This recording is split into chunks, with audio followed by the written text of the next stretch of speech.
Bien, buenas tardes a todos mis estimados amigos. Como siempre, un verdadero placer estar aquí con ustedes. Me confirman, por favor, si se escucha bien y si logran ver la imagen y la presentación. Buenas tardes, licenciado. Buenas tardes.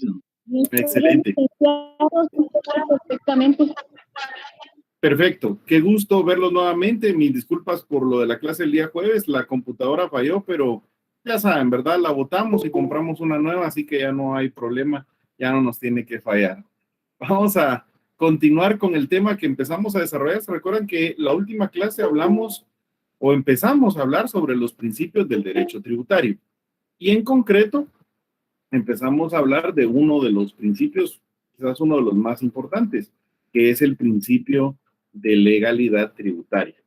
Recordarán ustedes que estuvimos estudiando el 239 de nuestra Constitución, que establece que le corresponde con exclusividad al Congreso de la República decretar impuestos ordinarios y extraordinarios, arbitrios y contribuciones especiales, es decir, todo lo relacionado con los tributos.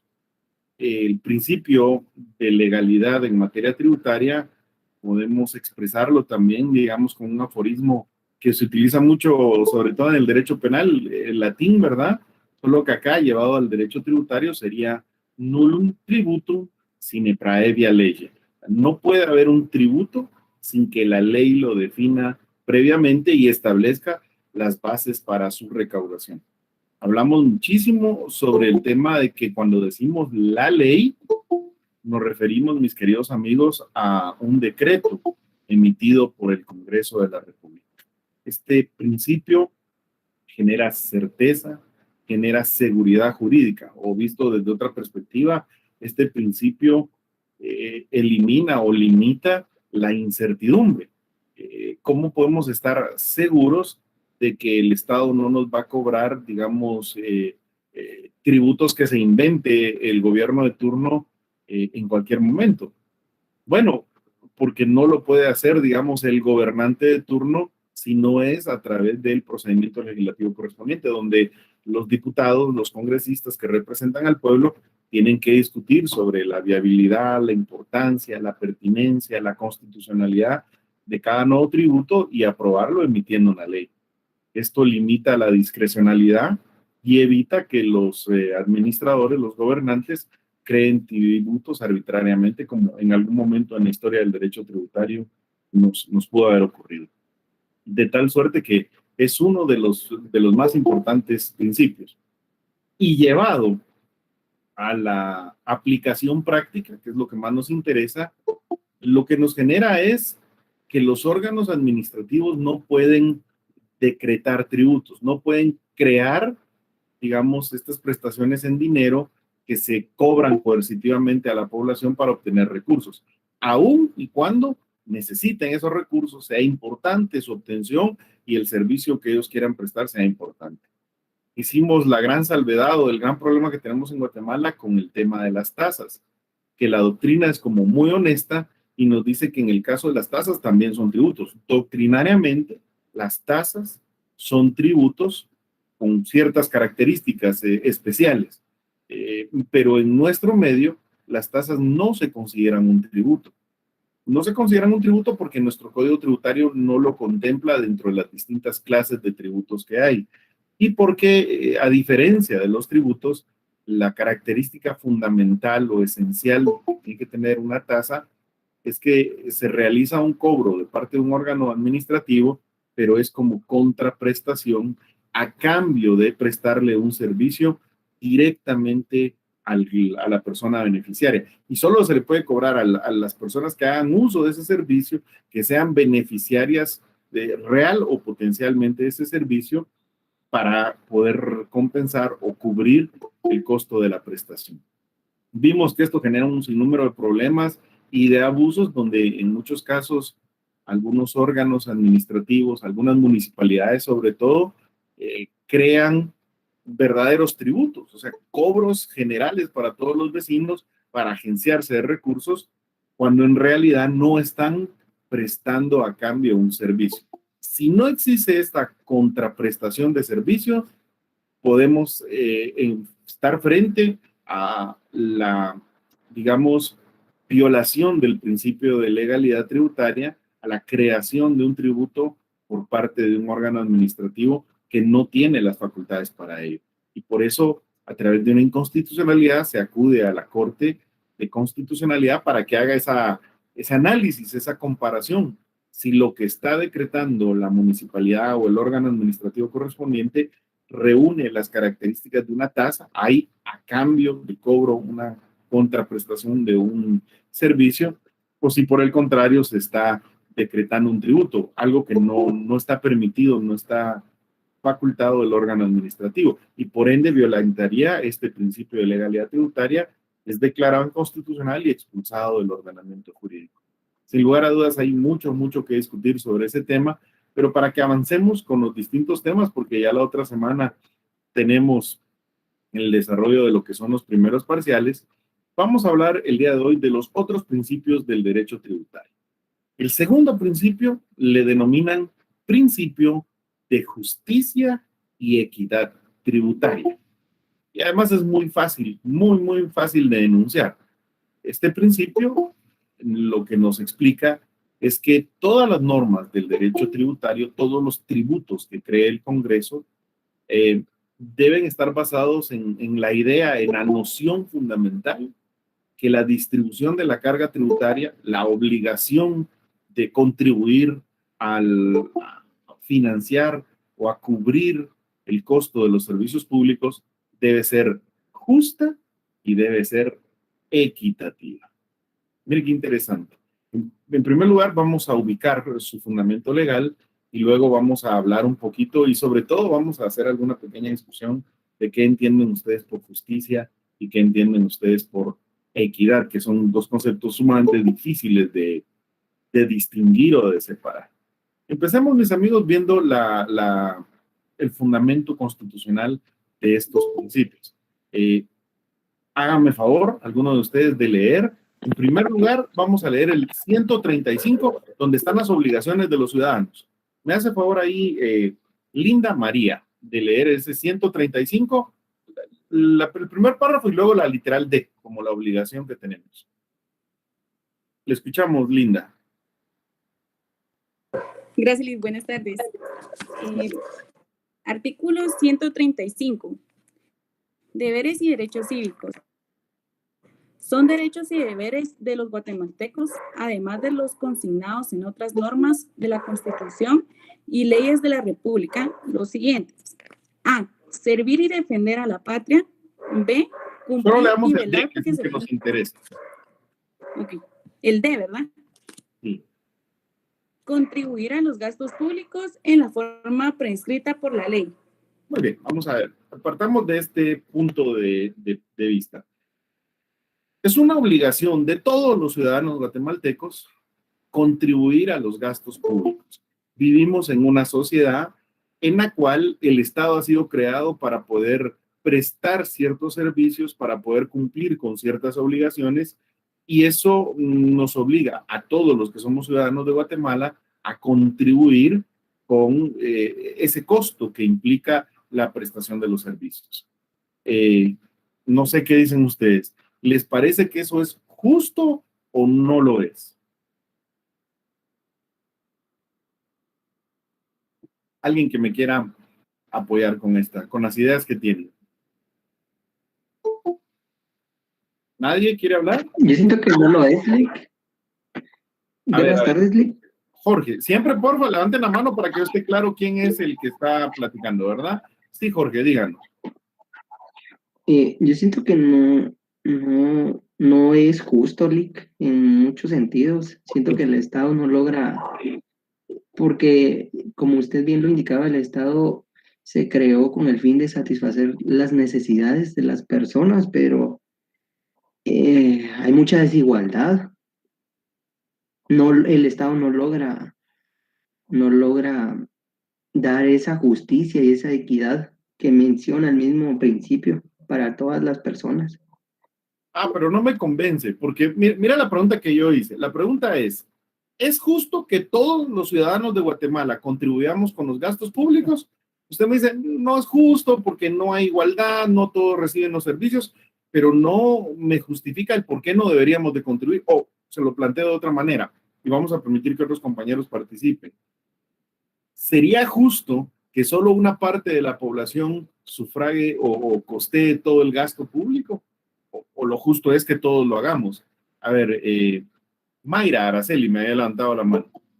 Sí, licenciado, buenas tardes. Yo creo que sí es justo que todos pues paguemos en determinada manera pues lo que nos corresponde, porque realmente todos hacemos uso de lo que el Estado nos proporciona. Ya es muy diferente si las personas o quienes estén al mando pues no le hacen el uso correcto del dinero que ingresa, ¿verdad? Pero yo sí pienso que es justo, porque no es posible que, por ejemplo, solo un determinado grupo de personas tributen y otras no, porque hay un desequilibrio. Muy bien, yo comparto en gran medida las ideas que usted tiene. O sea, yo también creo que es justo que todos contribuyamos con el gasto público. Lo que pasa es de que después se nos vienen otros problemas, ¿verdad? Por ejemplo, Mayra decía, es justo que todos contribuyamos en la medida de lo que nos corresponde. Y ahí ya nos surge una gran pregunta. ¿Qué es realmente lo que nos corresponde a cada uno?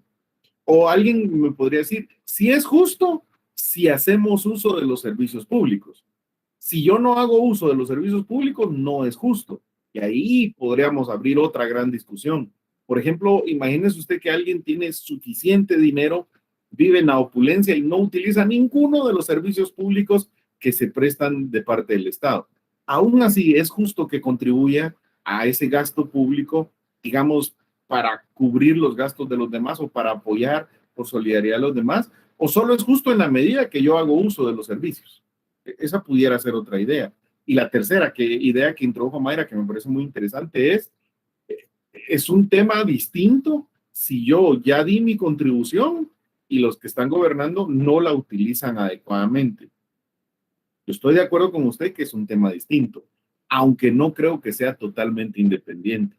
Me parece que en la medida que uno contribuya pagando sus tributos, pagando los impuestos, y ese dinero no se utilice adecuadamente, también es injusto entonces seguir contribuyendo.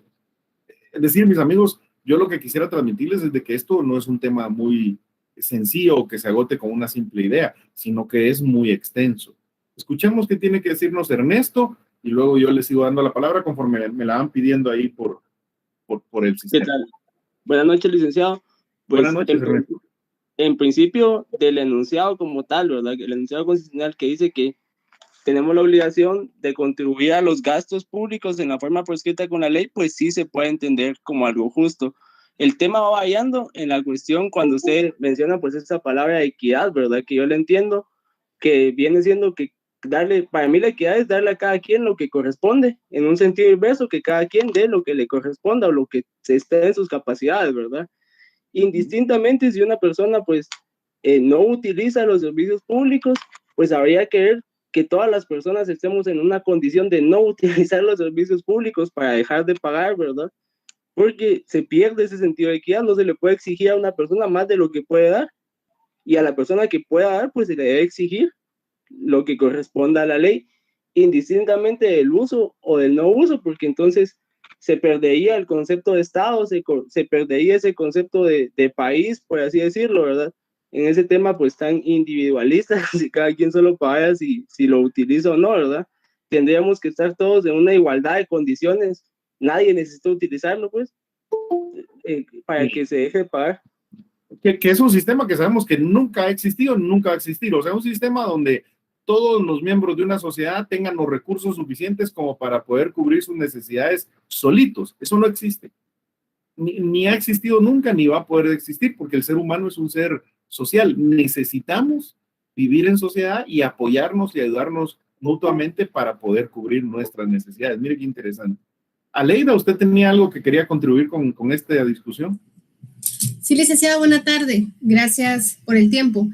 Yo podría decirle que en base a lo que dice la ley, más que justo, eso es legal hacerlo, ¿verdad? Porque está establecido en la ley que se debe tributar. Entonces, según lo que usted tiene acá en su enunciado, ¿verdad? Que dice que acá en Guatemala debemos contribuir a sufragar los gastos en la medida de nuestra capacidad.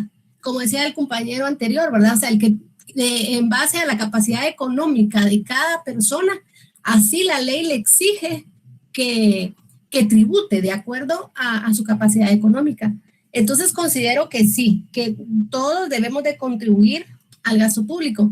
Lo que sucede también es de que no solo se trata de la cuestión económica, sino que en Guatemala hay mucho egoísmo por parte de todos. Usted le puede ver, por lo menos cuando yo salía de la universidad y a veces me tocaba venirme en Transmetro, me daba cuenta que, por ejemplo, toda la gente que ya estaba subida en el Transmetro no se corría hacia los lados porque ellos ya estaban seguros, ya iban ahí y no les importaba que la gente que estaba afuera se quedara ahí las veces que fuera necesaria, ¿verdad? Sin subirse a una unidad de transporte. Y así es la mayoría de situaciones, ¿verdad? Todos queremos tener derechos de que se nos den ciertas cosas, pero cuando se nos exige que nosotros demos para contribuir a eso, pues a muchos ya no nos gusta, ¿verdad? Entonces, considero que aunque no nos beneficie, por ejemplo, yo no uso el Transmetro, ¿verdad? Pero sé que beneficia a muchas personas. Entonces, no solo porque no me beneficia a mí no me va a importar que pase con las contribuciones que yo tendría que pagar a la Municipalidad de Guatemala, ¿verdad? Sino que pienso que uno tiene que contribuir con gusto, porque igual yo ahorita no me subo un Transmetro, pero igual más adelante lo voy a necesitar. O aunque no lo necesite, pues también como ciudadana tengo que velar para que se lleve a cabo el bien común, pues que tanto deseamos que se dé aquí en nuestro país, ¿verdad? Gracias, muy bien, gracias. No, gracias a usted por la participación. Coincidimos en muchos temas. Oye, yo también creo que es justo contribuir al gasto público, incluso aunque no utilicemos algunos de los servicios. Comparto esa idea con usted. Voy a retomar solo algo que dijo que me parece interesante. Aquí la discusión en este principio hace referencia a lo que es justo. Y no siempre lo que es justo es legal o viceversa. No siempre lo que es legal necesariamente es justo. Y eso nos llevaría a una discusión que podemos pasar horas y horas. Es una discusión realmente de filosofía del derecho, ¿no? Donde la ley aspira a ser justa, pero no siempre es justa la ley. Y algunos ejemplos así muy rapiditos. Hubo algún momento en que la ley permitía que tuviéramos esclavos. O sea, era legal tener un esclavo. Era legal. Ahora la pregunta de fondo es, ¿eso era justo? O sea, la justicia no es lo mismo que legalidad. O uno de los casos que para mí son más impresionantes, porque estaba estudiando recién mi curso sobre esto de derechos humanos, y fíjense que estábamos estudiando sobre el tema de los tribunales que se crearon para juzgar, digamos, a los criminales nazis, esos tribunales de Nuremberg, sobre todo. Y algo que me pareció muy interesante es que nos hicieron estudiar cuál fue la defensa que adoptaron los abogados de los sindicados. O sea, ahí hay muchísimo que discutir, desde la conformación del tribunal, la selección de los jueces, si eso era legal, si era ilegal, un montón de cosas. Pero yo les quiero llamar la atención a algo. La mayoría de los sindicados de los nazis, que fueron sindicados de delitos ahí contra la humanidad, la defensa que ellos tenían es decir, mire, nosotros no podíamos hacer nada. Es cierto, tomamos miles de personas, las metimos en cámaras de gases, las matamos, luego las quemamos. Es decir, sí hubo una matanza enorme, hubo genocidio, pero la ley en Alemania establecía que nosotros teníamos que hacer eso. Y yo lo único que estaba haciendo es obedecer las órdenes que me daba mi superior en el ejército, que yo no le podía decir que no, porque si no me mataban a mí, en aplicación de la ley. Y eso lleva a una gran discusión filosófica de que qué hacemos si de repente nos topamos con una ley que sea injusta. O sea, una ley que realmente no tienda a la realización de este valor, de este principio de justicia. No me quiero salir demasiado ni extender demasiado porque tenemos muchos principios que discutir hoy, pero les quiero dejar esta idea. Nuestra Constitución se basa en el principio de justicia y equidad tributaria. Y ese principio de justicia, la primera idea que nos da es todos debemos contribuir al gasto. Eso es lo justo, que todos contribuyamos a cubrir el gasto público. Para lo equitativo, la segunda parte sería, ¿en qué medida tenemos que contribuir? Bueno, en la medida de nuestra capacidad económica. Oiga bien que no es en la medida del uso que hagamos de los servicios. Puede ser que incluso no utilicemos los servicios públicos, pero en la medida de nuestra capacidad económica debemos contribuir al gasto público. Ese es el planteamiento del principio de justicia y de equidad tributaria. Y yo, nada más a manera de ejercicio, les traía aquí que siempre se discute, esto sobre todo es una discusión de filosofía del derecho, cuál es la diferencia entre justicia y equidad. Y mis amigos, les puedo decir que ustedes pueden pasar años y años leyendo sobre este tema, y al final uno lee cada vez un nuevo libro, un nuevo artículo, un nuevo planteamiento sobre la diferencia entre equidad y justicia, y siempre resulta tan difícil decir con claridad cuál es la diferencia. Entonces, yo les quiero hacer un resumen de las ideas principales que yo tengo sobre este tema para que podamos discutirlas. La justicia es una virtud de un ser humano. Es algo bueno, es algo importante para el ser humano.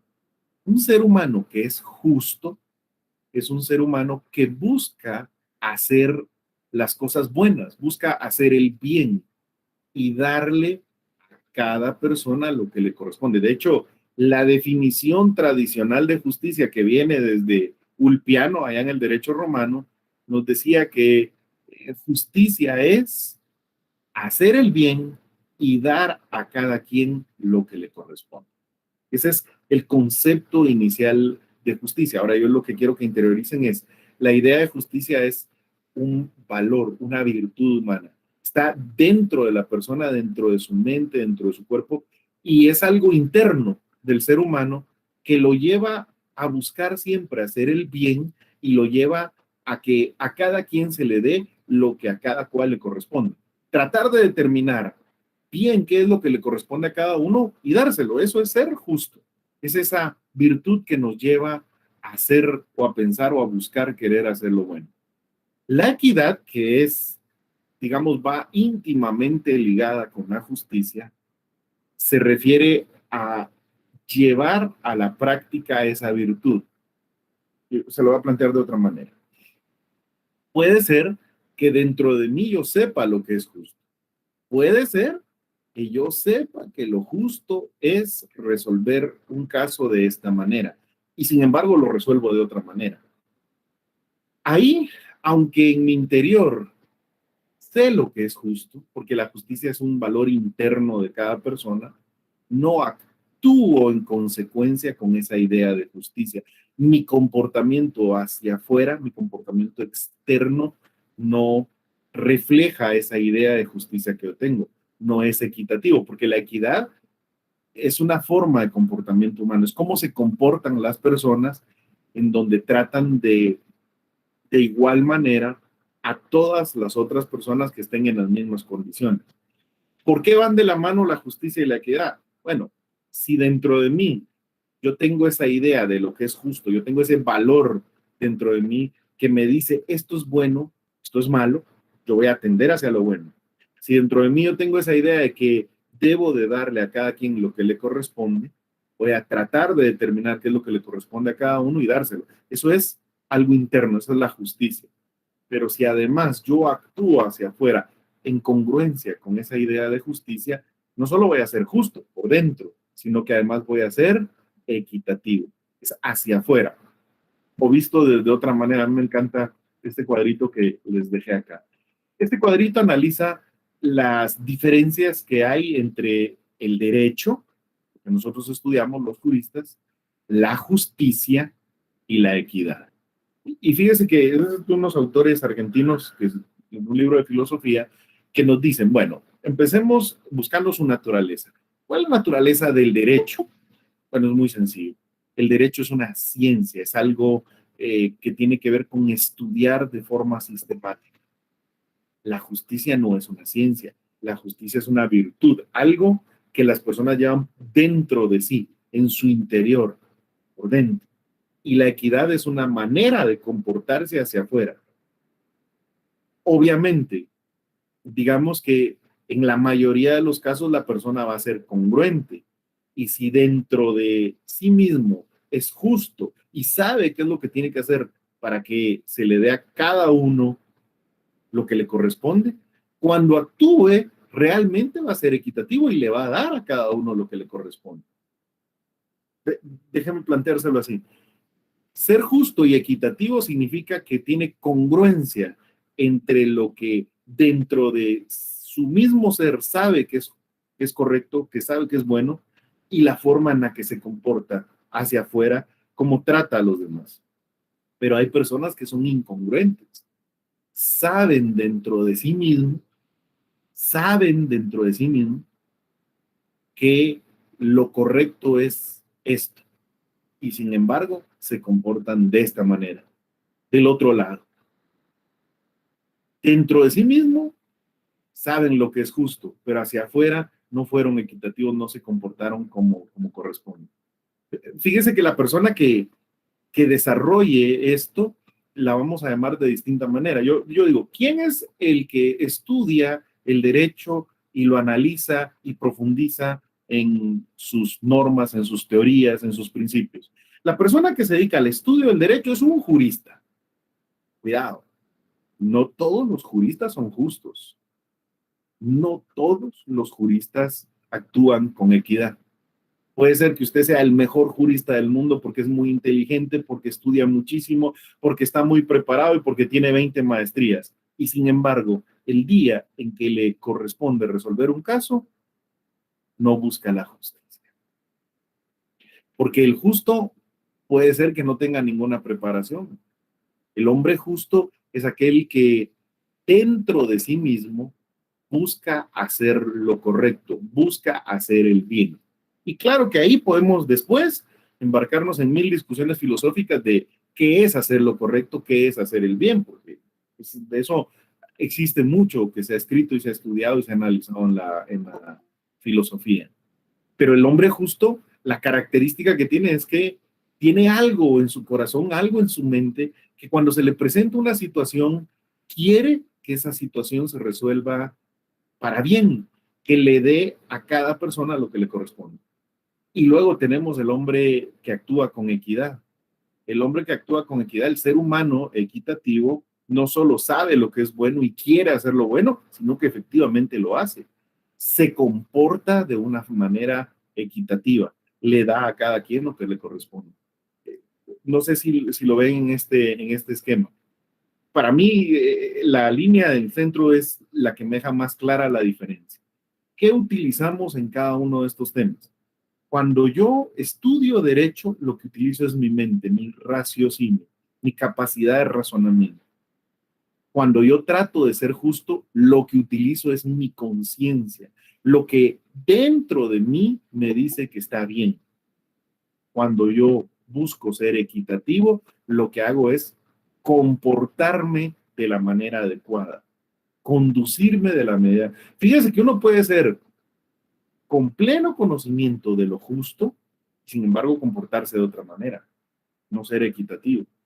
Claro que ahí se está alejando de la justicia, aún sabiendo qué es lo que le corresponde hacer, qué es lo justo. ¿En qué ámbito se desarrolla cada uno de estos temas? El intelectual. Un buen jurista es un gran intelectual, alguien que estudia mucho, que se prepara mucho, que es muy inteligente. Un hombre justo puede ser incluso que no sepa ni leer ni escribir. Sin embargo, es justo porque dentro de sí, dentro de sus valores, busca hacer el bien, busca darle a cada quien lo que le corresponde. La equidad es distinta. La equidad tiene que ver con el comportamiento en sociedad, cómo nos comportamos. Incluso le voy a decir algo, puede haber una persona que sea equitativa y haga lo que se debe de hacer, se comporte dándole a cada quien lo que le corresponde, aunque dentro de sí no quisiera hacerlo. Puede ser que dentro de sí no busque la justicia y sin embargo se comporte de una manera recta por temor, por ejemplo, a una sanción social o por temor a lo que le puedan hacer o a las consecuencias que eso pueda tener. ¿Cómo se manifiestan estos tres distintos temas? El derecho es algo que sabemos, es algo que conocemos. La justicia es algo que se siente, por eso es tan difícil de explicar, mis amigos. Yo hago mi mejor esfuerzo, de veras, pero es bien difícil porque cuando uno ve una situación, uno siente que es justa o siente que es injusta. Y eso lo trae uno escrito desde, porque yo siempre pongo este ejemplo. Yo, por ejemplo, la semana pasada, mis 2 hijos se iban a subir al carro conmigo y me dice el más pequeño, a mí me toca irme en el sillón de adelante contigo porque yo vine primero. Y de ahí llega mi otro hijo, me dice, yo me quiero ir adelante. Yo le dije, no, se va a ir tu hermano porque él vino primero y me lo pidió. Y me dice, mi hijo, no es justo porque él se fue adelante la última vez que nos subimos al carro. Fíjese eso. Puede ser que no haya estudiado Derecho. Puede ser que sean muy jóvenes. Mi hijo tiene en este caso 10 años. Pero dentro de él ya tiene ese sentimiento de lo que está bien y de lo que está mal, de lo que es justo o de lo que es injusto. Es algo interno, es un sentimiento, es una virtud, es un valor que se tiene por dentro. Y la equidad es algo hacia afuera, tiene que ver con cómo nos comportamos, en qué manera nos comportamos. Claro, normalmente debería de existir congruencia. Normalmente el hombre que es justo también es equitativo, pero no siempre coinciden. ¿Cómo llevamos esto al terreno del derecho tributario? Yo traté de ponérselo aquí en la primera diapositiva y le dije, como el principio se llama principio de justicia y equidad tributaria. La idea de justicia, ya la discutimos, tiene que ver con que todos deberíamos de contribuir a sufragar el gasto público, a costear los servicios públicos. Pero la idea de equidad que tiene que ver con cómo se lleva esto a la práctica es, sí, todos tenemos que contribuir, pero en la medida de nuestra capacidad económica. De tal suerte que la persona que tenga una mayor capacidad económica debería de aportar una mayor cantidad que la persona que tenga una menor capacidad económica. Y estas 2 ideas de justicia y de equidad tienen que orientar todas las normas del derecho tributario.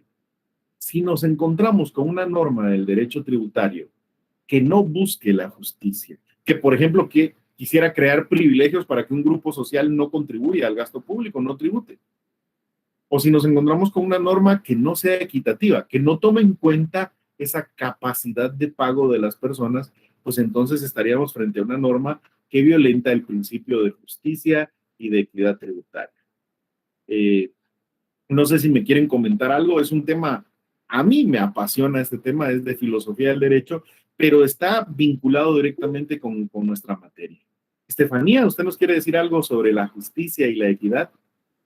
Solo que tengo una duda, digamos, con el caso de las aduanas, aquí en Guatemala se deberían de reducir. ¿Usted qué piensa? Porque, digamos, como lo que pasó con la línea, y cree que deberían de reducirse otros tributos. ¿Qué pienso yo? Bueno, yo pienso que las aduanas sí son necesarias, Estefanía. Las aduanas cumplen varias funciones. Hoy, la primera de esas funciones es impedir que ingresen artículos indebidamente al país, artículos que no tenemos bajo control. Por decirle algo, imagínese que alguien quiere traer alguna nueva sustancia o químico o medicina de otro país y la población de Guatemala no está preparada para el uso de esa sustancia o ese químico. Pudiera ser que generara muchas muertes. Entonces, digamos que una primer función de las aduanas es impedir que ingresen objetos, sustancias o elementos indebidamente. Segundo, también impedir que salgan de Guatemala indebidamente hacia otros países objetos o sustancias. O sea, la aduana tiene una función, la primera función es una función de control. La segunda función es la que usted ha advertido, es el tema tributario. Es decir, cuando alguien trae mercadería de afuera hacia Guatemala o cuando alguien saca mercadería de Guatemala hacia afuera, genera, digamos, el pago de un tributo, porque eso es realmente el tema de los aranceles aduaneros, son tributos, llenan todas las características que vimos de un tributo, son pagos en dinero que el Estado exige a las personas para obtener recursos para el cumplimiento de sus fines, conforme a la ley. Ahora, usted me preguntaba qué piensa, ¿se deberían de reducir o se deberían de eliminar o no? Yo creo, honestamente, Estefanía, que las aduanas sí son importantes y que sí son necesarias. Me parece que si pensamos en un mundo sin aduanas, eso generaría muchos problemas en el transporte de mercaderías de un lugar a otro, quitándole el componente puramente tributario, o sea, los recursos que el Estado tiene de eso, quitándole ese componente, el componente de control es necesario. Si no hubieran aduanas, por ejemplo, pasar drogas de un país a otro sería algo muy fácil, porque las aduanas cumplen con esa función de impedir que esas drogas pasen porque se revisan. Claro, usted me podrá responder, no, pero no lo impiden porque de todos modos pasan las drogas. Sí, pero de manera ilegal. O sea, aquí lo que estamos hablando es, ¿se necesitan las aduanas? ¿Sirven las aduanas? Yo creo que sí sirven. Yo creo que sí se necesitan. Y creo además que los tributos que se generan o los pagos que se generan de las aduanas contribuyen al gasto público y son necesarios. Ahora, hay una segunda parte que quizás es la que yo estaría de acuerdo con usted. ¿Están funcionando bien las aduanas?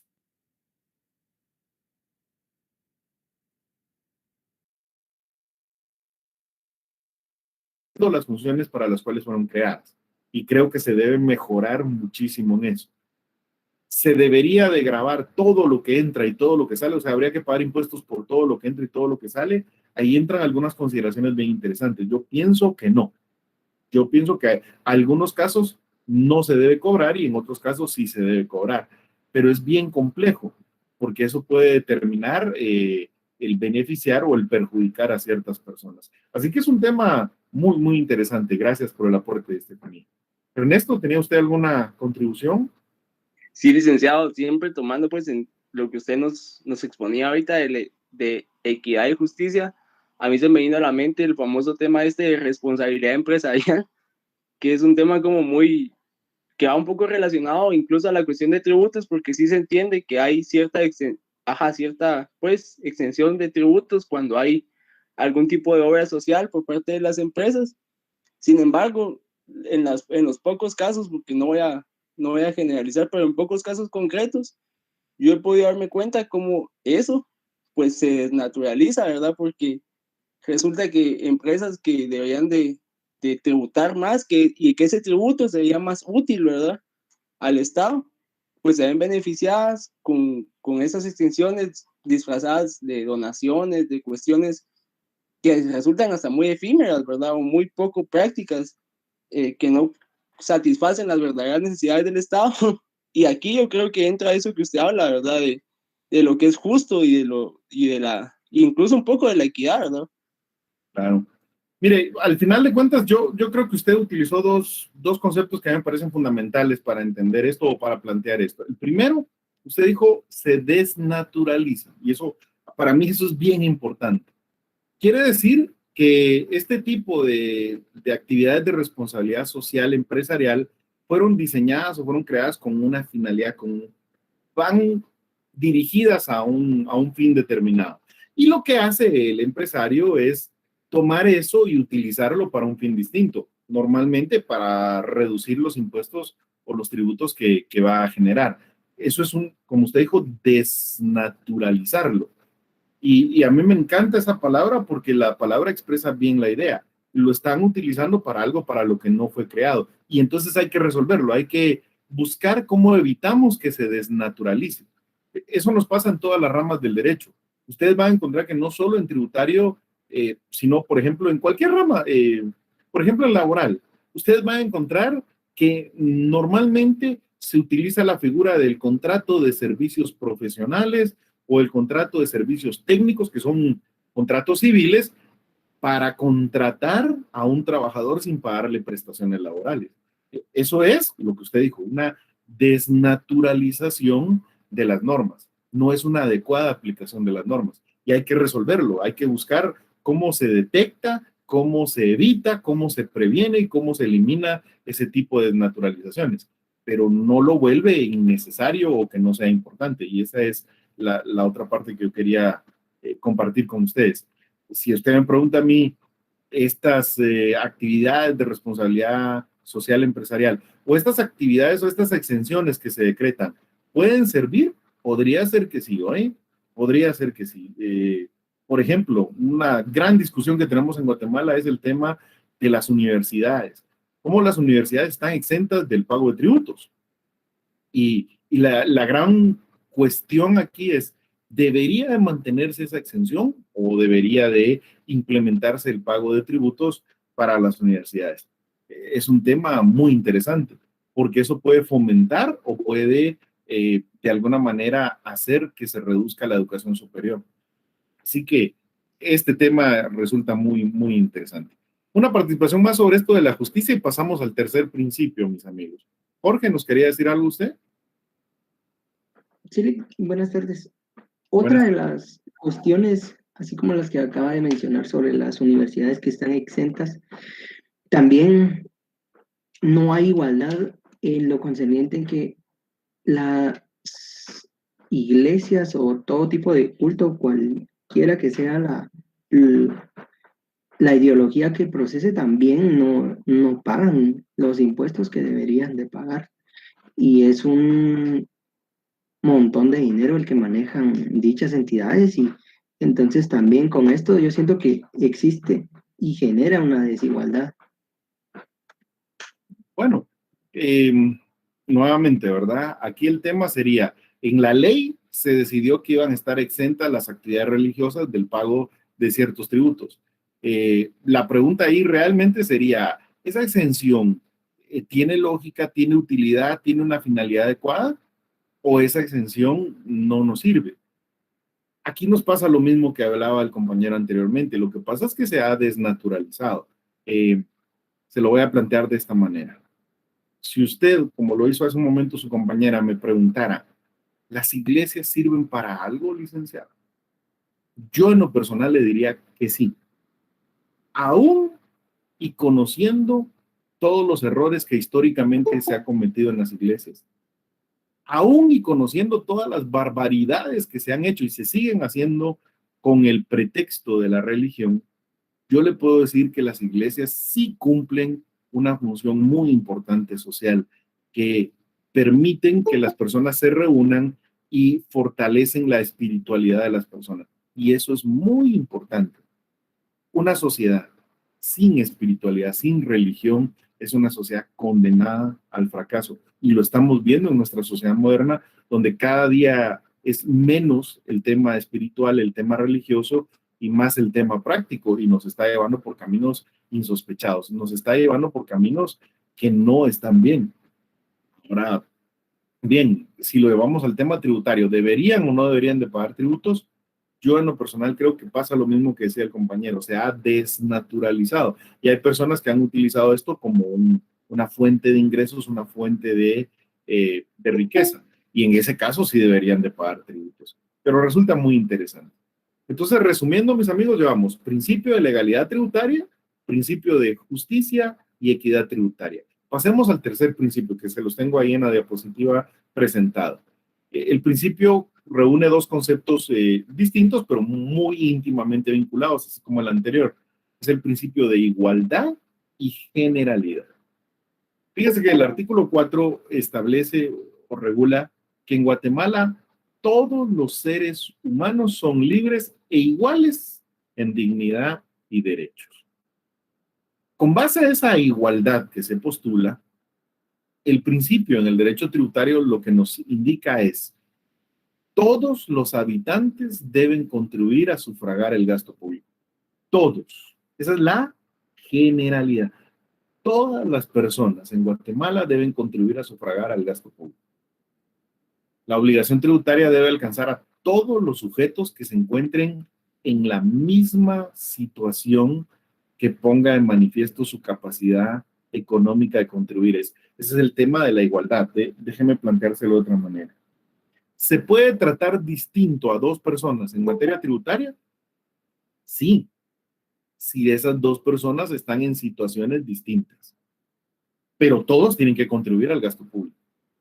La generalidad nos dice, todos tenemos que pagar, por ejemplo, el boleto de ornato, para hacerlo muy sencillo.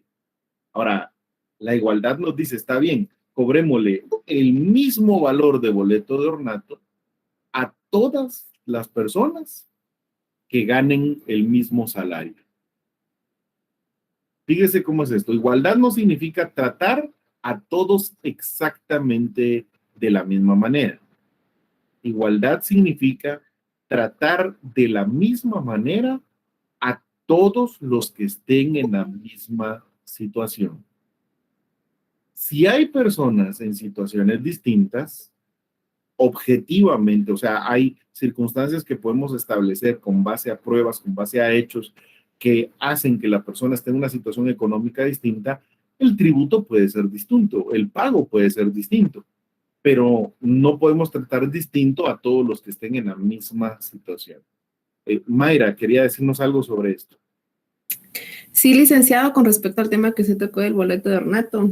Anteriormente le iba a dar mi punto de vista porque en el boleto de ornato pues hay asignado montos dependiendo los ingresos que usted obtenga. Entonces hay de 10 quetzales hasta, si no estoy mal, 150 quetzales. Entonces es dependiendo la cantidad que usted tenga que pagar en concepto de boleto de ornato. Claro. ¿Y le parece que esto es justo? Mire, a mí me parece justo, licenciado, porque dependiendo así como nosotros son nuestros ingresos, pues lo tenemos que hacer y aparte como está en la legislación, entonces lo debemos hacer porque le comento, pasó alguna experiencia en la institución que yo trabajo, una compañera no quiso pagar la cantidad que tenía que dar, entonces cuando se lo remitieron, tuvo que pagar doble porque no solo pagó lo poquito que debido, sino que le pidieron el monto total de la otra cantidad que sí era la que le corresponde. Entonces, no nos podemos hacer los desentendidos con ese aspecto, ¿verdad? Sí, estoy de acuerdo con usted. Y a mí también me parece que es justo, ¿oye? Que eso es lo que a mí más me interesa. Y además que no viola la igualdad, porque el planteamiento aquí sería, pero mira, a algunos les cobran un boleto ornato de 10 quetzales y a otros les cobran un boleto ornato de 150. Y eso no está tratando de la misma manera a todos. El cuestionamiento aquí es sobre el principio de igualdad. ¿Igualdad significa tratar a todos por igual? No. La Corte de Constitucionalidad nos ha explicado en sus sentencias que este artículo 4 de la Constitución establece que en Guatemala todos los seres humanos son libres e iguales en dignidad y derechos, debe interpretarse que todos los que estén en la misma situación deben ser tratados de la misma manera. Si hay situaciones objetivas distintas, se justifica que se puedan tratar de manera distinta. Y eso es la verdadera igualdad. Tratar de la misma manera a todos los que estén en la misma situación. Lo contrario sería realmente distorsionar o tergiversar o desnaturalizar la igualdad. Ernesto, ¿nos quería decir algo sobre esto? Sí, Rick, es una pregunta. Solo en el enunciado que tiene, ¿verdad? En la mayor, en la diapositiva, en la parte específicamente que dice todos los sujetos que se encuentran en la misma situación que pongan de manifiesto su capacidad económica de contribuir. Eso se puede entender como el principio de capacidad de pago que dice el 243 de la Constitución. Sí, está vinculado con el principio de capacidad de pago, aunque ese lo vamos a desarrollar, digamos, posteriormente como un principio autónomo o independiente a este. La idea aquí de igualdad es, lo esencial de la igualdad es que todos los que estén en la misma situación deben pagar lo mismo o deben ser tratados iguales por la ley. Y la generalidad es que todos tenemos que contribuir con el gasto público. Para el tema de la capacidad de pago, que además resulta muy, muy interesante para que avancemos con este principio, ¿verdad? Como usted lo indica, está en el artículo 243. Aunque usted dijo el 243, yo no le miro el guión ahí, es realmente 243 de la Constitución. Ya sabe que estoy bromeando, ¿verdad? Este principio, si me hace favor alguien de leer el 243 para que lo veamos. Yo lo tengo a la mano, Nick. Léalo. Dice, artículo 243, principio de capacidad de pago. El sistema tributario debe ser justo y equitativo. Para el efecto, las leyes tributarias serán estructuradas conforme al principio de capacidad de pago. Se prohíben los tributos confiscatorios y la doble o múltiple tributación interna. Una pausa, por favor. Fíjese que dice, debe ser justo y equitativo, que ya hablamos de eso, y debe atender a la capacidad de pago de la persona. Esto es bien interesante. Yo se los planteo de esta manera, mis amigos. Este principio del derecho tributario lo que nos dice es que cada vez que el Congreso haga una ley, cada vez que se apruebe una ley tributaria, debe tomar en cuenta cuando se establece el tributo, que el hecho generador de ese tributo, lo que va a provocar la obligación de pagar el tributo, lo que va a generar la obligación tributaria, debe ser alguna actividad, algún hecho, alguna situación de la persona que nos revele que esa persona tiene la capacidad de pagar el tributo. Esto es muy importante. Tiene que denotarnos, tiene que indicarnos que esa persona tiene capacidad de pagarlo. Por ejemplo, lo que yo siempre he dicho, ¿verdad? En el impuesto único sobre inmuebles. Fíjense que ese impuesto uno lo tiene que pagar año con año por el ser propietario de un bien inmueble. Y entonces usted me puede decir, bueno, pero ahí, ¿cuál es el hecho generador? Bueno, si usted es propietario de un bien inmueble, eso denota que tiene la capacidad de pagar al Estado una cantidad que va a permitir que el Estado cubra ciertos servicios públicos que van a servir precisamente para que usted pueda utilizar y pueda defender ese bien inmueble. Miren qué interesante. El solo hecho de ser propietario denota una capacidad de pago. No digamos, por ejemplo, cuando usted compra algo. Por ejemplo, si usted me dice, el día de hoy yo compré un carro de 30,000 quetzales. ¿Sabe qué me encanta a mí cuando el cliente le dice a uno, mire, Lick, compré el carro de 30,000 quetzales, pero no tengo dinero para pagar el IVA?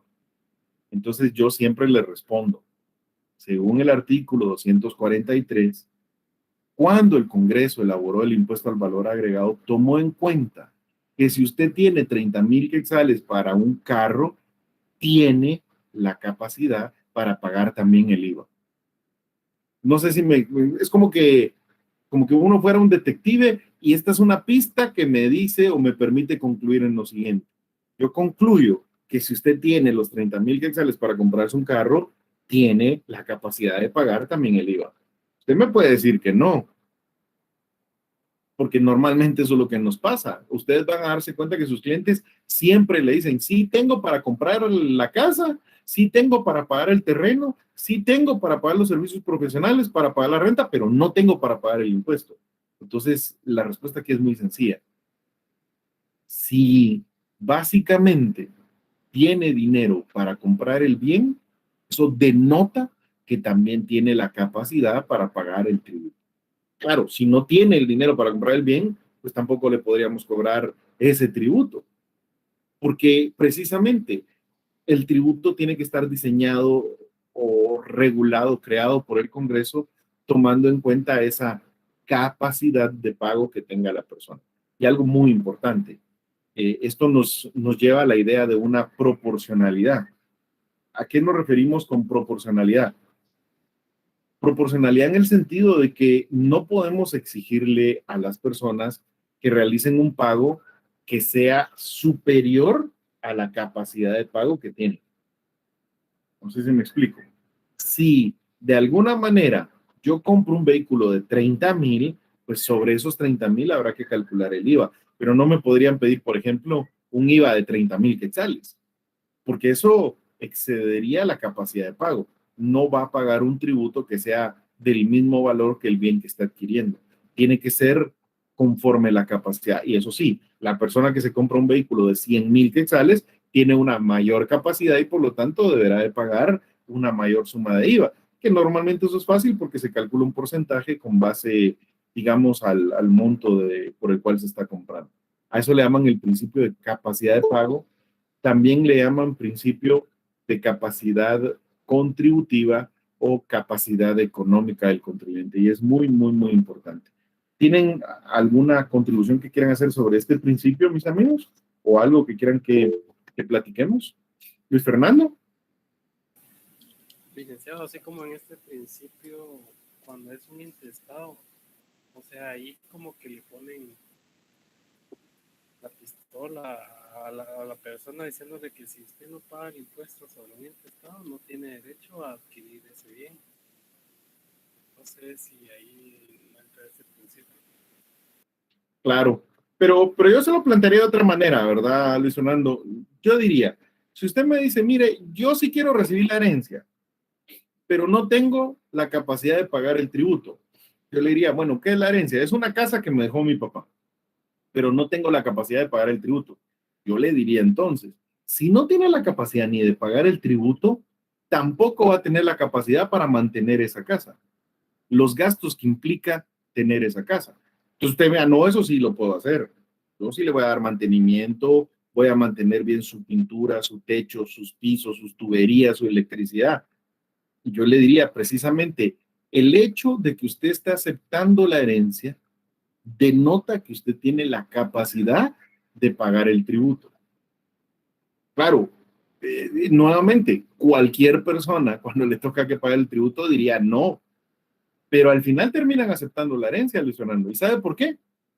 Porque la cantidad que se paga del tributo, aunque no nos guste, es una cantidad para la cual sí tenemos la capacidad, tomando en cuenta el beneficio que vamos a recibir al obtener esa herencia.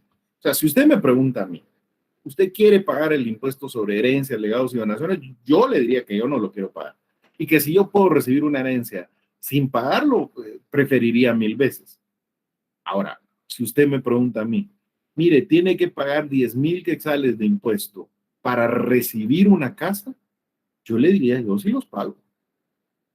¿Y sabe por qué? Porque prefiero quedarme en casa.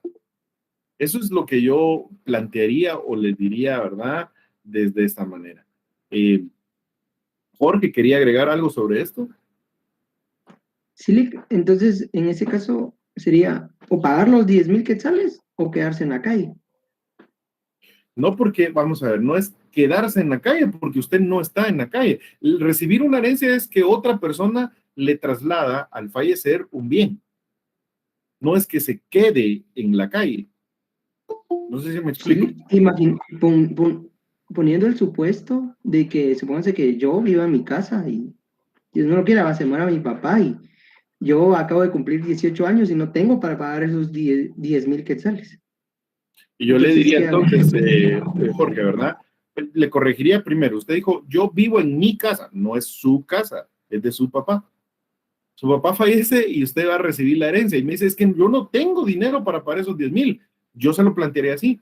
Tampoco va a tener el dinero entonces para mantener esa casa. Lo que le quiero explicar es, si va a recibir una casa, el recibir esa propiedad denota cierta capacidad de pago, porque la va a tener que mantener. Yo no sé si ya le tocó, Jorge, pero cuando uno tiene una casa, pues tiene que darle mantenimiento. Hay que pagar ciertas cosas para que la casa esté bien. Mantener bien las puertas, las ventanas, los balcones, la pintura, la tubería, la electricidad. Y si no tiene ni para pagar el impuesto, no va a poder mantener la casa. Entonces es mejor que se venda la herencia y que usted reciba la diferencia. O sea, se vende la casa, se cobra el tributo del Estado y la diferencia se reparte en los herederos. No sé si me explico. O sea, cuando alguien acepta una herencia es porque el beneficio que va a recibir es mucho mayor que el impuesto que está pagando. Obviamente no queremos pagar ese impuesto. Ni yo, ni nadie, ni usted, ni nadie. Eso se los garantizo. Pero yo entiendo, y eso es lo que quisiera transmitirles, que la lógica detrás de ese impuesto es, si va a aceptar recibir la casa, tiene capacidad para mantenerla. Y si tiene la capacidad para mantenerla, también tiene la capacidad para pagar. O mejor se lo voy a plantear de otra manera. Fíjese pues, me dice mi hijo grande, Dani tiene 17 ahorita, casi como usted dijo, va a cumplir 18, y me dijo, mira, el otro año me gradúo y a mí me gustaría irme a vivir a un apartamento solo. Bueno, le dije yo, ¿y podés mantenerte un apartamento solo? No, no puedo. Pero pensé que me ibas a ayudar. No, claro, yo te voy a ayudar.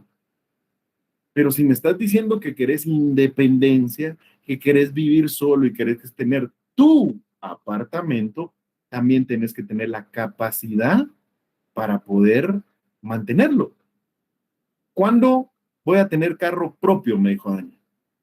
Cuando lo puedas pagar, le dije yo. Él me dijo, no, es que va a ser muy difícil que yo junte el dinero para comprarme un carro. Y mire lo que yo le respondí, Jorge. Es que el dinero para comprarte el carro yo te lo puedo dar.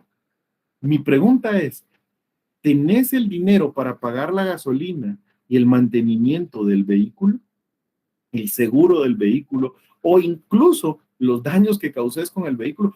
Cuando tengas la capacidad económica de pagar tu gasolina, el mantenimiento, el seguro y los daños que provocas, ese es el momento en que deberías de tener un vehículo. Antes de eso no tenés capacidad de tener un vehículo, aunque yo te lo regale. No sé si me explico. La idea que les quiero transmitir es que el principio de capacidad de pago busca que exista una justificación. Tiene que haber algún hecho que nos diga esta persona sí va a tener la capacidad para pagar el tributo. Y segundo, que no sea excesivo. Claro, si usted me dice, mire, de impuesto de herencias, legados y donaciones le están cobrando el 90% de lo que vale la casa. No, eso no es un tributo que está tomando en cuenta la capacidad de pago de la persona. Jessica, ¿usted tenía alguna observación o pregunta que hacernos? Jessica Magalí. Gracias, licenciado. Solo quería puntualizar la parte que usted dijo, ¿verdad? Verlo de esta manera. Lo que pasa es que tal vez estamos acostumbrados de verlo de la manera negativa, pero si lo vemos de esta manera, ¿verdad? Si recibo una casa valorada, por ejemplo, en 1,000,000 de quetzales y el impuesto que tengo que pagar es de 100,000, pues básicamente mi beneficio está sobre los 900,000 que quedarían libre, ¿verdad? Entonces sería ver esa diferencia. Pero lamentablemente estamos con la cultura de verlo de esa manera, ¿verdad? Ver la parte negativa de tener que pagar los impuestos. Y como usted lo puntualizaba también, casi todos estamos acostumbrados así, ¿verdad? No tenemos la cultura de pagar lo que nos corresponda pagar, ¿verdad? Sí, es difícil. Y mire, y si le agrega la otra parte que es, luego de que uno ha pagado, se da cuenta que no la administran bien. Eso es terrible, porque entonces ya nadie quiere pagar nada, porque es muy fácil ponerse en esta posición. Yo no pago impuestos porque se están robando el dinero. Son dos problemas distintos, íntimamente vinculados, pero son dos problemas distintos al final de cuentas. Una cosa es que usted no quiera pagar tributos, pero todos tenemos la obligación de contribuir. Otra cosa es que la SAT no los esté recaudando adecuadamente. Saben que se pierde muchísimo dinero porque la SAT no fiscaliza bien, no recauda bien. Y la tercera, que es más terrible, que ya recaudado ese dinero no se administre bien, se desperdicie o se lo roben. Eso es un gran problema y hay que resolverlo, pero son problemas distintos que hay que afrontarlos. Wendy, usted tenía también alguna observación que hacerle. Sí, licenciado, conforme lo que estamos planteando, ¿verdad? Yo lo veo de dos formas. Una, que para mí, o sea, mi pensamiento es que yo como padre o como madre, yo hago mi casa, mis terrenos, mis carros y todo. Yo pago mis impuestos y todo, y yo siento que es injusto que a la hora que yo se los herede a mis hijos, encima de que yo pagué todo, yo compré, yo trabajé, a ellos les cobren ese impuesto. Pero también lo veo por otra parte, ¿verdad? Como dijo la compañera. Si lo que yo voy a dejar está valorado en 5 millones de dólares y van a pagar 500,000, definitivamente es un beneficio para ellos. Pero sí lo veo de esa forma de que es injusto, ¿verdad? De que uno lo trabaje, lo gane y que a la hora que uno lo herede, el gobierno se quiera aprovechar como que vendiendo otra vez lo que uno ya trabajó. Sí, no, yo le entiendo el planteamiento y sabe que en gran medida lo comparto. Se lo voy a plantear de dos maneras. Primera, yo también no quisiera que mis hijos tuvieran que pagar el impuesto de herencias, legados y donaciones. ¿Y sabe qué más todavía? Yo no quisiera que mis hijos tuvieran que pagarle a un notario para que les lleve el proceso sucesorio y esperarse lo que eso se tarda. Y le voy a explicar por qué, bueno. Porque yo sé cuánto cobra un notario por un proceso sucesorio y dependiendo del monto de los bienes, un proceso sucesorio no le sale en menos de 20,000 quetzales en Guatemala y yo he visto personas, notarios que le dicen a la persona, mire, su papá dejó 5 casas, yo le cobro por llevarle el sucesorio una de las casas y ustedes reciben las otras 4. También me parece injusto, me parece excesivo lo que está cobrando en horarios ahí el notario. Y luego lo de los tributos y todo eso. O sea, yo tampoco quisiera que mis hijos ni paguen impuestos por eso, ni que paguen notario por eso, ni que se esperen, porque un proceso sucesorio puede tardarse años en Guatemala, lo cual es terrible. Ahora bien, como yo no quiero eso, Wendy, yo lo que voy a hacer es que les voy a entregar esos bienes a mis hijos. Hay formas. Ustedes en notariado ya habrán estudiado, digamos, la más sencilla, la posibilidad de hacer una donación con reserva de usufructo vitalicio para mí. Y entonces ahí sí, me aseguro que cuando yo me muero, ellos básicamente presentan ahí un memorial con la certificación de defunción, se cancela el usufructo y se quedaron con los bienes y no pagan ese impuesto de herencia, legados y donación. Pero bueno, si yo decido que ellos lo hagan a través de donación, no haciéndolo en vida, pues el Estado determinó, a lo que yo quiero que vayan al fondo es, determinó que si ellos aceptan la herencia, significa, o eso denota, o nos puede orientar a que sí tienen la capacidad para pagar el tributo. Se los voy a plantear de otra manera. Hoy en la mañana estaba leyendo yo sobre las distintas mansiones que está cotizando Messi para irse a vivir ahorita que se pasó a Francia. ¿Me siguen? ¿Les gusta el fútbol? No. Bueno, y si no les gusta, yo les cuento. Messi se traslada ahorita de una ciudad a otra y está buscando comprarse una casita. Yo estaba viendo ahí las 4 opciones que tiene. Hay una de 50 millones de euros, una de 80 millones de euros, una de 60 millones de euros y una de 35 millones de euros. La casa a la cual se va a pasar. Y entonces digo yo, a ver qué piensan ustedes. Si en algún momento en su testamento Messi dijera, y la mansión esa que tengo allá en París se la dejo a Estuardo Castellanos. Pregunta, mis amigos, ¿yo tendría la capacidad para mantener una mansión de esas? ¿Económica? No puedo. O sea, yo quisiera que se vayan con que no solo es el valor del bien. Mantener una mansión de esas implica una serie de gastos que yo no tengo la capacidad. En todo caso, mis amigos, yo lo que diría es, bueno, yo acepto la herencia, vendamos la mansión, paguemos los impuestos que le corresponde al Estado de Francia, que son muchísimo más altos que los de Guatemala, muchísimo más altos que los de Guatemala, y lo que quede me lo recibo y yo lo administro. Tampoco me gusta eso de que tenga que pagarle a ningún Estado por lo de la herencia, no me gusta, pero entiendo que la lógica de esto es, ahí hay un hecho que denota capacidad de pago. Si alguien acepta esa mansión, denota que tiene cómo mantenerla, o al menos tendrá un plan para hacerlo. No sé si me explico, mis amigos. Para que no nos encerremos en ese solo tema, yo les comprendo, no parece justo el tener que pagar impuestos, y si le agregan el otro componente de lo que hacen con nuestros impuestos no está bien, pues eso nos complica más, ¿verdad? Evelyn, ¿tenía alguna observación sobre esto? Sí, licenciado, para mí la lógica me dice también, ¿verdad?, de que si queremos el derecho, debemos tener la obligación. Y sí, igualmente comparto la postura, ¿verdad?, de que no deberíamos por qué pagar doble por algo que ya adquirimos, porque para mí eso es un pago doble.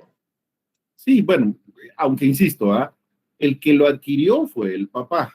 Y en este caso, la propiedad va a pasar hacia los herederos, digamos, a los hijos. La adquisición, los hijos la están haciendo por primera vez. Pero yo les entiendo. El tema de los impuestos a las herencias es bien discutido hoy. Incluso una pregunta, licenciado. Ahorita le doy la palabra a Pedro. Incluso se los digo así. Se los digo de esta manera. Hay países que han quitado los impuestos a las herencias porque les parece que de alguna manera no es justo que pase ese dinero o que se cobre por recibir algo que los padres hicieron. También lo pueden ver al revés, ¿oyeron? Hay países que el impuesto a la herencia es mucho más alto y les explico cuál es la lógica ahí. Ahí la lógica es la siguiente, a ver qué opinan ustedes. La persona debe tener las riquezas que haya obtenido producto de su esfuerzo. No es como muy justo que alguien reciba una herencia sin haberse esforzado nada. Claro, yo lo entiendo porque ustedes están viendo la lógica del padre que lo pasa al hijo. Pero ahora veanlo al revés. Estos son personas, posiblemente muchachos, jóvenes de 18 años, decía alguien ahí, ¿verdad?, que no han estudiado, que no han trabajado y que se dedican solo a las fiestas y a las drogas. Y el papá muere y toda su herencia pasa hacia él. ¿Es justo eso? Que una persona reciba toda una riqueza sin haberse esforzado por ello. Hay mucha discusión sobre eso. Yo lo que les puedo decir es la solución que le dio nuestro legislador. Dijo, si paga el tributo, puede recibir la herencia. Porque eso denota la aceptación de la herencia, denota su capacidad de pago. Pedro, ¿me indica su pregunta? Licenciado, mire, con esto respecto a lo que usted dijo de heredar propiedades así enormes o unas mansiones o carros así de lujo, pero si la persona, digamos, no puede pagar los impuestos, ¿por qué no los alquila? Eso también podría ser una buena opción, alquilar las mansiones o algo así, y con eso poder pagar anualmente el impuesto. No sé si me parece buena idea. Sí, lo que sucede es de que el impuesto de herencia no es un impuesto, digamos, anual, sino que es un impuesto que se paga una sola vez antes de liquidar lo de la herencia. Sí, pueden hacerse que se radique el sucesorio, se nombra un administrador de la mortual y que se encargue de rentarlos y con eso obtener. Pero no siempre de las rentas alcanza para pagar, digamos, todo el impuesto. Ya. Miren, no le den tantas vueltas. Vamos a ver, yo les comprendo el tema. Puede ser que les parezca justo o que no les parezca justo. Normalmente la tendencia que tenemos es que no es justo. Y yo lo comparto con ustedes. Yo ya se los dije. Yo a mis hijos no les voy a dejar para que hagan proceso sucesorio. Los bienes de hecho yo ya dispuse de los bienes ahorita vivo, a pesar de que soy bien joven. No hay bienes a mi nombre.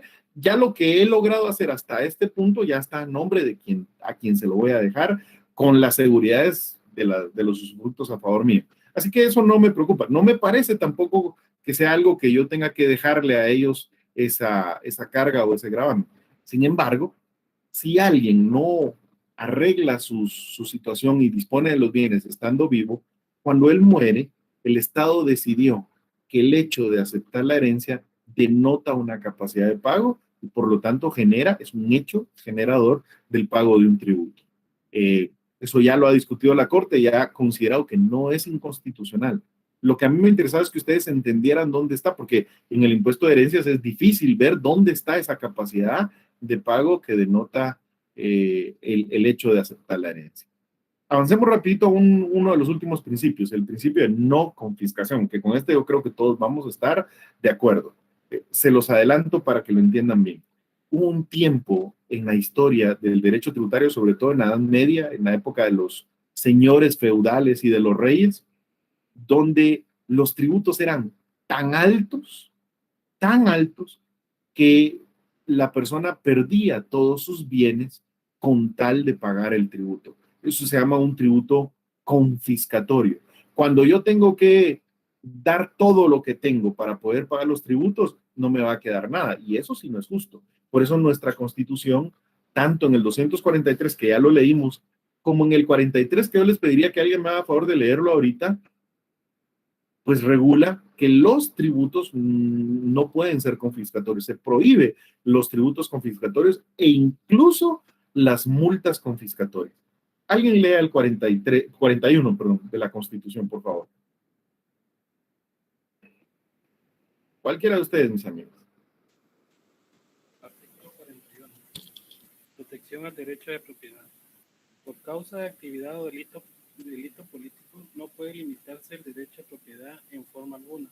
Se prohíbe la confiscación de bienes en la imposición de multas confiscatorias. Las multas en ningún caso podrán exceder el valor del impuesto omitido.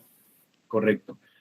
El tema de la confiscación es quitarle a alguien sus bienes o todos sus bienes para poder cubrir los tributos, y eso está prohibido. Si encontramos un tributo que es tan alto en su valor que implicaría que la persona pierda la mayoría de sus bienes o la totalidad de sus bienes, ese tributo es inconstitucional, se convierte en confiscatorio. Por eso nosotros entendemos que cuando hay multas que son demasiado altas con relación al tributo que se está buscando, esas multas también se deben considerar confiscatorios porque prácticamente le están quitando los bienes a la persona. Artículo, ahí lo tienen, mire, 41 de la Constitución y también el 243 que ya lo habíamos leído. Luego tenemos el principio de prohibición a la doble o múltiple tributación. Yo creo que este es uno de los más claros y más sencillos, mis amigos. Este principio nos dice, oiga bien, que habiendo un mismo hecho generador que se le atribuye a la misma persona, al mismo sujeto pasivo, no puede ser gravado dos o más veces. O sea, el Estado no puede cobrar dos o más veces a la misma persona por el mismo hecho generador.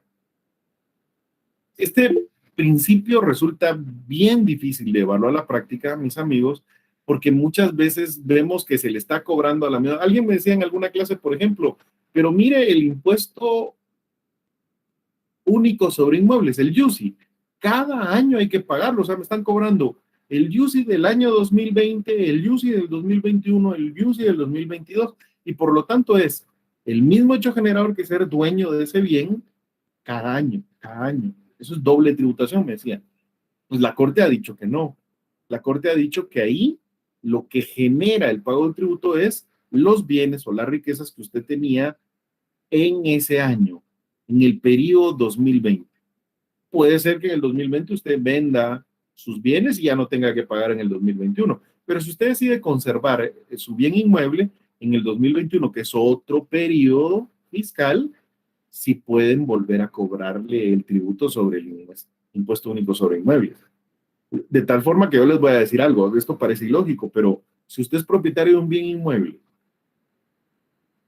dueño de un bien inmueble, y no paga el UCI un año, el otro año ya debe doble el UCI, y el tercer año debe el doble el UCI, y el cuarto año debe el doble, de tal forma que puede llegar a perder el bien inmueble. Claro, como vamos a ver en su momento, hay formas en las que se extingue la obligación tributaria. Y van a ver que una de esas formas, la que más nos va a gustar, es el tema de la prescripción. Si usted tiene una obligación tributaria y el Estado no le cobra ese tributo en un plazo de 4 años, hay distintos plazos, pero el general es 4 años, prescribe el derecho del Estado. Y ya no se lo puede cobrar.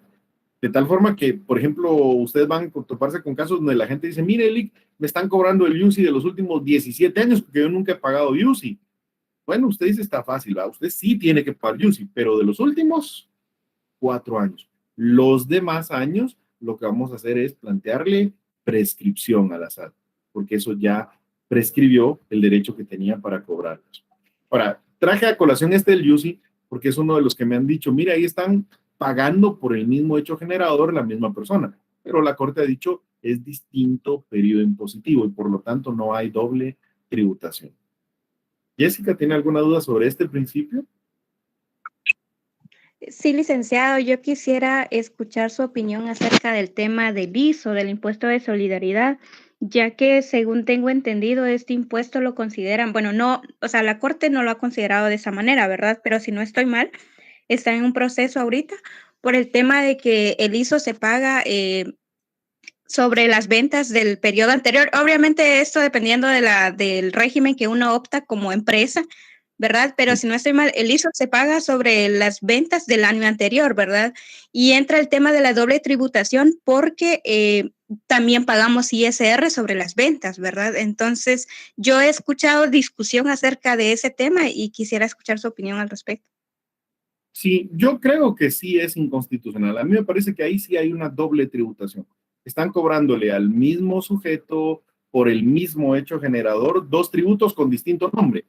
Y con el agregado que ese impuesto de solidaridad lo crearon con la idea de que iba a ser algo temporal, extraordinario, y luego lo quieren mantener ahí.